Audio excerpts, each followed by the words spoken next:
Hi there. So here's the deal.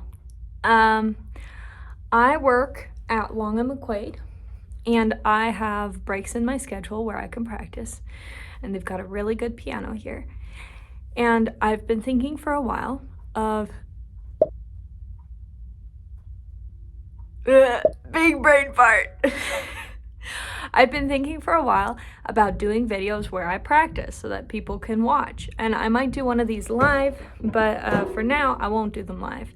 I'll pre-record and then upload later, but unedited, so that you get what practice looks like. Now, I have about 20 minutes. I might have like 18 minutes, but I set a timer. And when the timer goes, this video is gonna stop suddenly. The only edit I'm gonna do is as soon as the video stops, the timer goes, I'll stop and I'll start a new video with a little outro. So yeah, that's what we're gonna do. I'm about to practice. I'm preparing for my Conservatory Canada exam of level 9, and I have already done significant work on these songs. So I'm about to play, and you're gonna get an unrealistic image of what's my playing looks like, really. This is after several months of practicing already. So, but later, you're gonna see songs where I play from scratch, because I want to show you what practicing is like. I watched a video recently, I don't remember who it was, but this lady was breaking down how people practice, and like famous people that are currently alive and people who died but had left behind information about how they practiced. And professional pianists have been incredibly discreet. They've concealed how they practice, how long they practice. And for a lot of people, we can only guess what their practice was like. And I believe in the apprenticing model. So before we had public schools and stuff, we had apprentice teachers. You would live with somebody and learn their trade. And so I'm gonna apprentice y'all. You can live with me and learn my trade. Here is my 20, or I guess at this point, like 15-minute practice. I'm gonna grab my books. We'll be right back.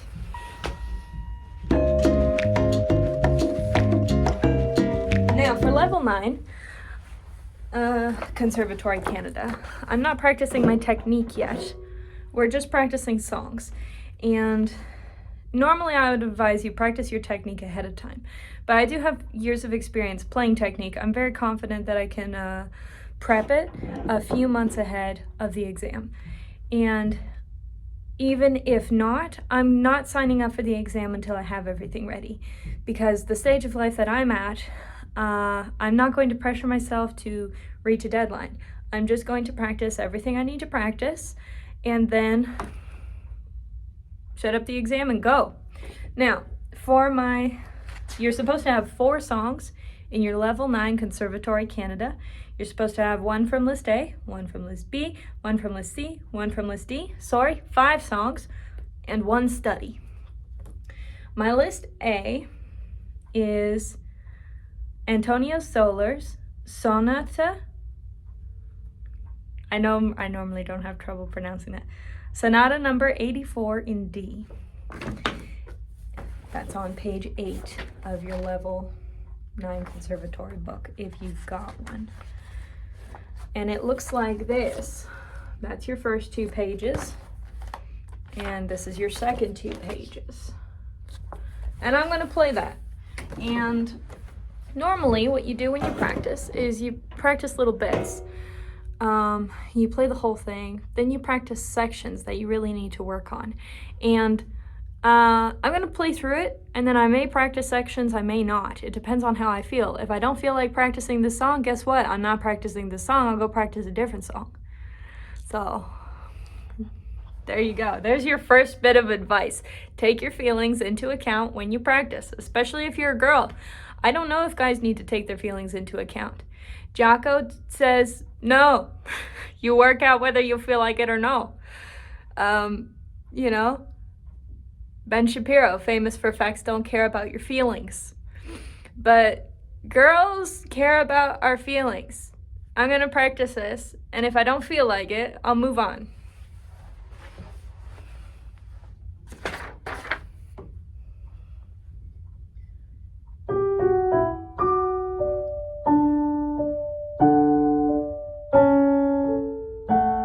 Whoops.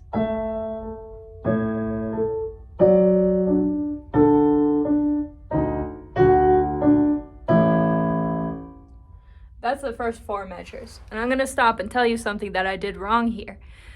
In Baroque music, which is music written before 1750, I believe. It's about 1600 to 1750. 1750 is the year Bach died, so let's actually look at a Bach song. Yeah, he died in 1750 and ended the Baroque period with himself. I think our historical periods were I think the Baroque period was kind of measured by his death. Okay, anyways. What I did wrong in the first 4 measures here is in Baroque music, you don't play smooth unless they indicate to play smooth with a slur. The reason you don't play smooth is because they played on harpsichords and clavichords in the Baroque period. Clavichords and harpsichords don't hold notes for a long time. Piano does. So when you play Baroque on piano for an exam, you can do whatever you like if you're playing it for fun. But if you're playing for an exam, if you're playing for a grading by somebody who is classically trained, they're going to want to hear detached notes, not staccato. So here, I'll play it for you. Now these...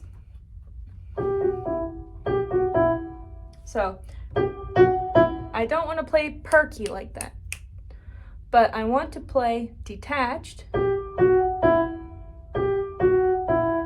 rather than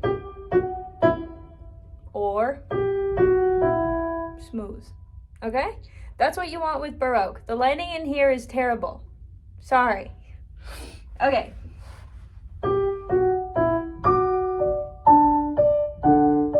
So you'll notice the first time I played smooth in my right hand. I've got to not play smooth in my right hand this second time.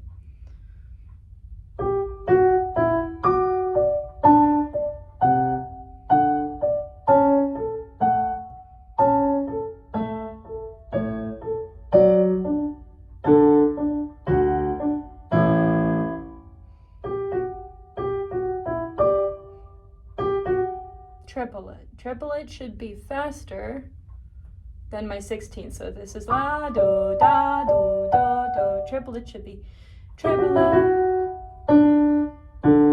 So I'm going to make my triplet smooth because it's going so fast, it would sound smooth on a clavichord or a harpsichord anyways.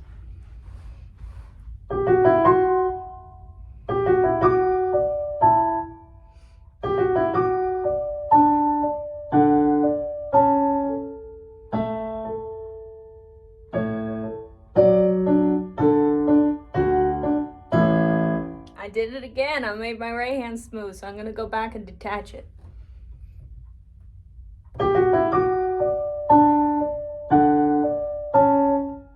Try again.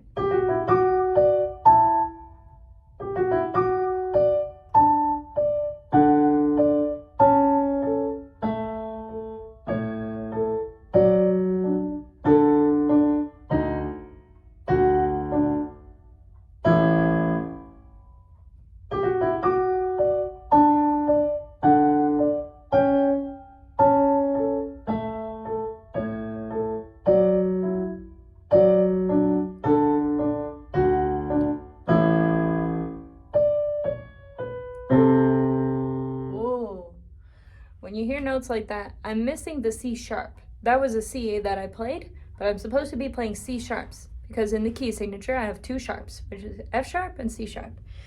They look like that. F sharp always first, C sharp always second. F sharp, C sharp. Now also, your bass clef and treble clef are always going to match. Oh, let me explain to you the difference between See how I have this group of 3/16 notes? It has a 3 under it. That means I play it like a triplet. So does this one. This one does not have a 3 under it. I don't play it like a triplet. I play this like 1 and 2 and 3 and. Or actually our timing here is 6/8. Is it 6/8 or 3/8? It's 3/8. It's 3/8. So every 8th note is one beat. So every 16th note is an and. So I counted it right. 1 and 2 and 3 and. Whereas these guys will go triplet 1 and 2 and 3 and.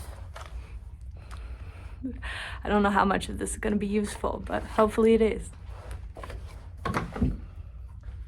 I don't want to practice this, so I'm going to move on. You know what I want to practice is my Rhondo Alla Turca. I have loved this song since I was a kid. And when I was a kid, a lot of bad things happened around me. And I thought that I would never be able to play this amazing music that I listened to, mostly by Mozart. So it has been wonderful for me as an adult to experience playing Rhondo Alla Turca, and with the level of skills that I've developed over the last 20 years, it's almost easy, it feels great. Okay, Rhondo Alla Turca. This one is the third movement of Sonata in A major, K is like a collection, K 331, and it's by Wolfgang Amadeus Mozart, who came from Austria, and whose dad was instrumental in why we have Mozart's music today. He taught his kid, Mozart, to play piano and realized that he had so much skill, natural talent, that Wolfgang had so much natural talent. He started taking him on trips across Europe to play for royalty. What time is this? Oh, there isn't a date here by his name, so let me check. There'll be a date by his name in here. Mozart lived 1756 to 1791. He didn't live very long. That's not very long at all, actually. Because he had health problems. I believe he was a highly sensitive person because he had all these health problems when he was very, very young. And all his music is full of pleasant sounds. Sometimes when I teach a lot of beginner pianists, and when they play sounds like this, they really hate it. It sounds bad. HSPs hate it more. Most of your children do not like those sounds, but HSP, that's highly sensitive persons, HSPs don't like those sounds. And with Mozart, you get an awful lot of pleasant sounds in his music. And so I'm totally making assumptions here, and I don't know if anybody would agree with me in the professional music community, but that's my opinion. I think he was, because anyways, so his dad was instrumental in his success, because can you imagine if his dad had never taken him on those trips to play for royalty? Royalty were the people in 1700s, late 1700s, who commissioned artists. You didn't survive as an artist unless somebody expensive was paying your way. So he was a great dad, and I really admire Mozart's dad, and I really love Mozart's music. So I'm gonna stop geeking out and go practice.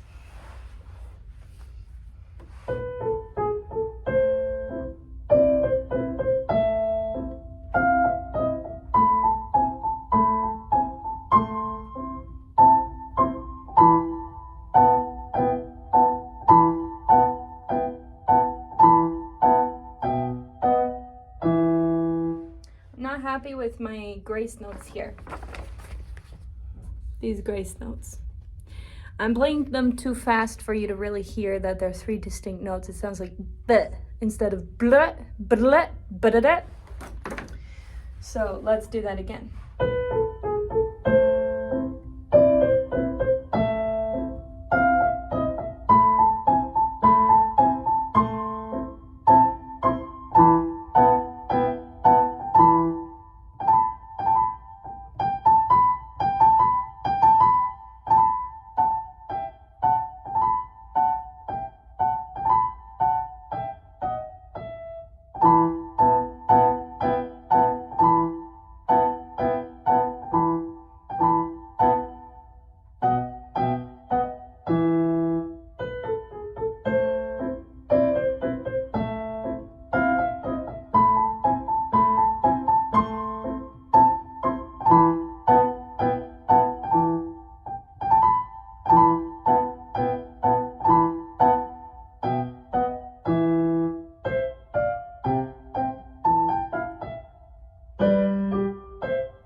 Okay, let's finish what we were working on there, and then I'll do an outro.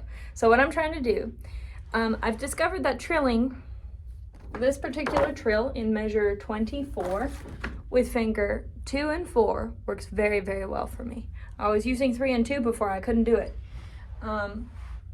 But my goal here is to just rip off the trill in good time with the left hand accompaniment.